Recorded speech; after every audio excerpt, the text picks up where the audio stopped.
श्री शिवाय नमस्तुभ्यम। दोस्तों, आप सभी लोग जानते हैं 2024 नया साल आने वाला है और पशुपतिनाथ व्रत करने का बहुत सारे लोगों के मन में पहले से सोच कर रखा हुआ होगा कि नए साल के उपलक्ष्य में हम पशुपतिनाथ का व्रत का आरंभ करेंगे, शुरुआत करेंगे और अपनी मनोकामना को भगवान शिव जी से पूर्ण करवाएंगे। तो दोस्तों, आज की इस वीडियो में हम आपको 2024 में आपको पशुपतिनाथ का व्रत कब से शुरू करना चाहिए और उसकी संपूर्ण विधि बताने वाले हैं। सबसे पहली बात दोस्तों, 2024 नए साल का पहला दिन ही सोमवार का है, मतलब भगवान शिव जी का संपूर्ण आशीर्वाद आपके ऊपर होने वाला है। तो 2024 के पहले दिन से, मतलब पहले सोमवार से ही आप लोग जो है पशुपतिनाथ व्रत को धारण कर सकते हो और 2024 में कभी भी किसी भी सोमवार से आप लोग ये वाले व्रत को शुरू कर सकते हो, कोई दिक्कत यहाँ पर नहीं है। तो चलिए दोस्तों, अब हम जानते हैं इस पशुपतिनाथ व्रत को करने की संपूर्ण विधि और आप इस संपूर्ण विधि को समझिए, अच्छे से सुनिए और उसके बाद पशुपतिनाथ के व्रत को आने वाले नव वर्ष में ज़रूर कीजिए और आपकी मनोकामना को आप पूर्ण भी ज़रूर करवा लीजिए ना। सबसे पहले हम लोग ये समझते हैं कि पशुपतिनाथ व्रत होता किस लिए है। तो दोस्तों, अगर आपके जीवन में दुख और समस्याएं चल रही हैं, परेशानियां चल रही हैं, कष्ट चल रहे हैं, आप बहुत ज़्यादा परेशान हैं या आपकी कोई ऐसी मनोकामना है जो कि लंबे समय से अटकी हुई है, आपकी वह मनोकामना के लिए आपने पूरे प्रयास करके देख लिए हैं, पर जब भी आपकी वह मनोकामना पूर्ण नहीं हो रही है, आप अपनी तरफ से सारे काम कर रहे हैं पर जब भी आपकी मनोकामना पूर्ण नहीं हो रही है, जीवन में धन की बहुत ज़्यादा समस्या हो रही है, किसी भी प्रकार की अगर आपके जीवन में समस्या है या कोई भी मनोकामना है, तो उस चीज़ का स्मरण करते हुए, उस मनोकामना को अपने मन में रखते हुए आप अगर इस व्रत को धारण करेंगे तो पंडित जी के अनुसार या सभी लोगों ने, जिन लोगों ने पशुपतिनाथ के व्रत को किया है, उन सभी लोगों के अनुसार 5 सोमवार के अंदर ही आपकी वह मनोकामना पूर्ण होना शुरू हो जाती है। या जिस भी कामना के लिए आप ये वाला व्रत करते हैं ना, आपकी वह कामना जो है पूर्ण होना शुरू हो जाती है, वो भी 5 सोमवार के अंदर ही, है ना। तो करना क्या है वो आप लोग सबसे पहले ध्यान से सुनो। तो देखो, पशुपतिनाथ की व्रत की विधि में सबसे पहले आप लोग ये समझो कि जो पशुपतिनाथ का व्रत होता है ये कुल मिला के 5 सोमवार का व्रत होता है। ये व्रत सिर्फ सोमवार के दिन किया जाता है, इसके अलावा और कभी नहीं किया जाता है। तो आप जो 5 सोमवार का व्रत रखेंगे वो 5 सोमवार लगातार होने चाहिए, बीच में आपको कोई भी गैप नहीं देना है, इस बात का ध्यान रखना। तो पशुपतिनाथ का व्रत 5 सोमवार का व्रत है, इसीलिए इसे 5 सोमवार तक आप लोगों को लगातार करना है ना। अब सारी जानकारी हम आपको देते हैं इस वीडियो के माध्यम से। सबसे पहली चीज़, आप लोगों को पशुपतिनाथ व्रत के लिए किसी भी एक सोमवार को चुन लेना है, जिस सोमवार से भी आप इस व्रत को शुरू कर रहे हैं, ठीक है। जिस सोमवार को भी आप लोगों ने इस व्रत के लिए चुना है, तो व्रत के नाम से आप सीधा समझ सकते हैं कि आपको इस सोमवार के दिन व्रत रखना है। पशुपतिनाथ का व्रत अगर शुरू कर रहे हैं तो जिस भी सोमवार से कर रहे हैं उस दिन आप लोगों को व्रत रखना है और 5 सोमवार को जो है आप लोगों को व्रत नियम से रखना है, ठीक है। अब व्रत में क्या करना है वो आप लोग सुनो। सबसे पहले आपको प्रातःकाल सुबह सुबह, जिस भी सोमवार को कर रहे हैं, सोमवार के दिन प्रातःकाल सुबह सुबह स्नान करना है, शुद्ध हो जाना है, बिल्कुल सुबह सुबह जितना जल्दी हो सके उतना जल्दी उठकर आप स्नान कर लेना, शुद्ध हो जाना। उसके बाद में एक थाली तैयार करना आप लोग। ये जो थाली होगी ये बहुत ही विशेष और महत्वपूर्ण है, इस थाली का महत्व, इसलिए इस थाली को थोड़ा ध्यान से तैयार करना। इस थाली में आप अपना 1 लोटा जल रखना, शिव जी पर चढ़ाने वाली सामग्री रखना, बेलपत्र, फूल वगैरह, शमी पत्र जो चढ़ाना चाहें वो रख लेना, जो भी अबीर गुलाल चंदन वगैरह जो रखना चाहें वो रख लेना, अक्षत रखना चाहें अक्षत रख लेना, सारी जो पूजन की सामग्री होती है वो रख लेना, ठीक है। विशेष रूप से 1 लोटा जल यहाँ पर ज़रूरी यहाँ पर रहेगा, ठीक है, इस सुबह की पूजन में। तो आपकी ये थाली तैयार हो गई। इस थाली को तैयार करके आप सुबह स्नान करके शुद्ध होके अच्छे वस्त्र पहनकर आप निकलिएगा भगवान शिव जी के मंदिर में, जो आपके घर के पास में मंदिर हो, और ऐसा मंदिर चुनना जिस मंदिर में आप लगातार 5 सोमवार तक जा सको, क्योंकि इस व्रत की पूजन के लिए आप मंदिर नहीं बदल सकते हो, इस बात का ध्यान रखना, ठीक है। तो आपने अपनी पूजन की थाली तैयार करी। पूजन की थाली तैयार करने के बाद आप निकलो भगवान शिव जी के मंदिर में। शिव जी के मंदिर में जाकर आप लोग जैसे साधारण पूजा करते हो प्रतिदिन नियम से, वैसे ही आप लोगों को ये वाली सुबह की पूजन करना है, ठीक है। विशेष यहाँ पर शाम की पूजन है, वो हम आपको बताते हैं। तो जाकर 1 लोटा जल चढ़ाना भगवान शिव जी पर, बेलपत्र फूल जो लाए हो वो सब कुछ चढ़ा देना, अबीर गुलाल चंदन अबीर जो भी चढ़ाना चाहो वो सारे चढ़ा देना, ठीक है। जैसे ही आप लोगों की पूजन हो जाए तो पूजन करने के बाद वापस से आप अपने घर आ जाओ, ठीक है।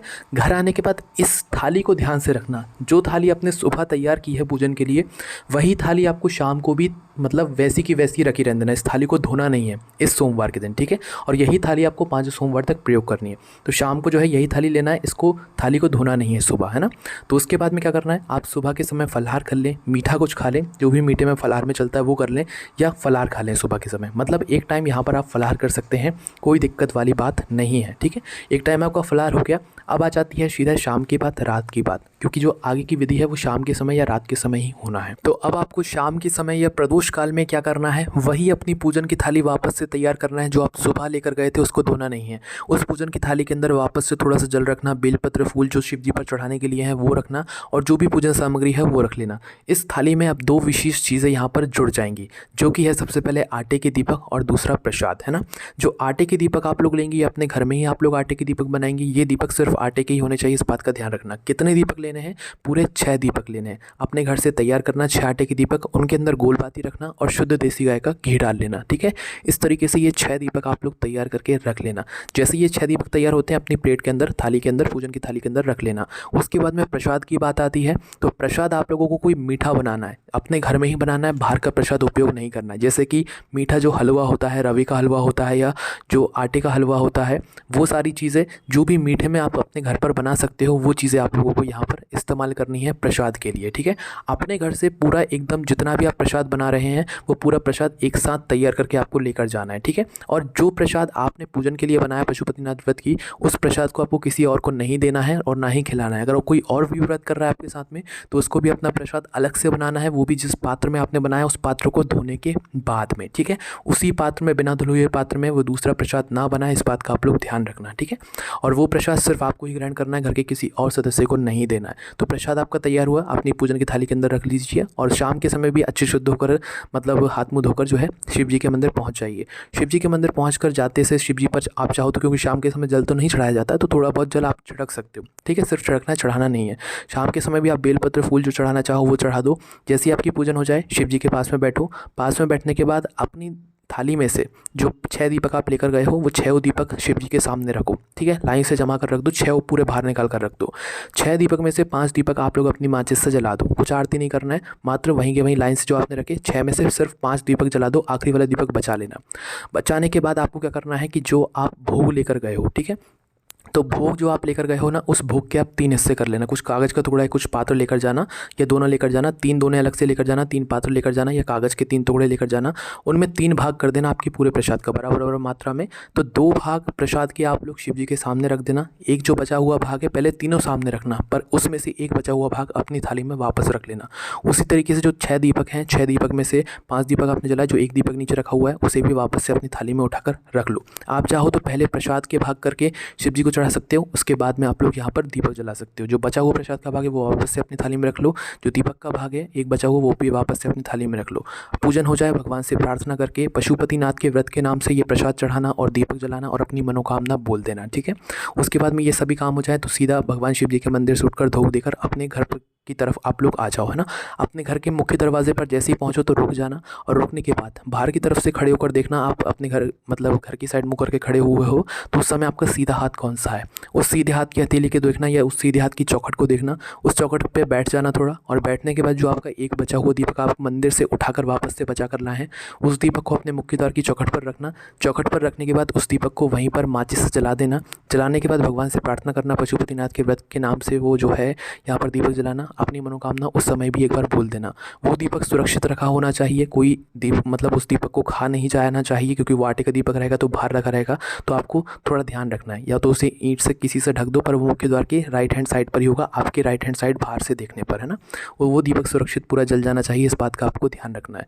जैसे ये दीपक जल जाए, आप अपने घर के अंदर प्रवेश कर जाओ। प्रवेश करने के बाद जो है आप लोग सीधा अपने मतलब जब भी आप खाना खाने बैठो रात्रि में, तो खाने से पहले आप जो एक प्रसाद का भाग मंदिर से बचा कर लेकर गए हो, वो प्रसाद का भाग आप लोग पहले ग्रहण कर लेना। उस भाग में से किसी को कुछ मत देना, पूरा भाग खुद ग्रहण करना। ग्रहण करने के बाद फिर आप लोग अपना भोजन ग्रहण कर लेना। भोजन ग्रहण करने के बाद आप लोग सो जाना। यहाँ पर आपका ये व्रत पूर्ण हो जाता है।